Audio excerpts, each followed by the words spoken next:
je suis scandalisé par le fait qu'on veut aussi vacciner des enfants.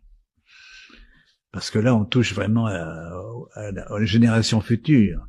Il faut savoir que, par exemple, pour le glyphosate, n'est-ce pas, des travaux récents montrent que il y a des effets épigénétiques, c'est-à-dire les gens qui mangent du glyphosate dans leur alimentation, ils transmettent quelque chose qui va se produire dans les générations futures. Les fils, les petits-fils, les arrière-petits-fils vont souffrir.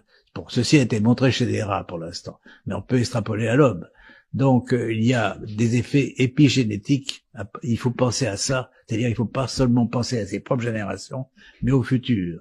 Et donc, là, le messager, l'ARN messager que vous injectez de votre vaccin peut très bien avoir des effets aussi pour les générations futures qu'on ne détecte pas si on ne les cherche pas.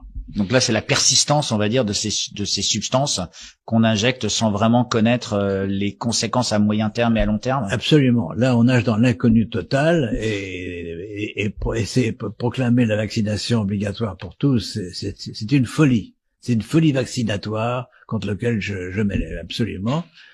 Et je ne dis pas bien sûr et ce que j'ai jamais dit, et je ne prédis pas que tout le monde va mourir du vaccin, mais un certain nombre de personnes vont souffrir du vaccin, et ça, c'est pas admissible. Donc, ils vont souffrir au travers d'effets secondaires qu'on n'a pas encore observés, qu'on n'a pas encore mesurés dans les études, parce qu'on n'a pas assez de recul. Exactement. Il y a des effets pas plusieurs générations, peut-être aussi, mais il y a des effets sur la même génération au bout de 5 ans, au bout de 10 ans. C'est tout à fait possible, notamment pour ce qu'on appelle les maladies neurodégénératives. Alors, il y a des séquences qui ressemblent à des séquences de prions dans l'ARN du coronavirus, et ces prions peuvent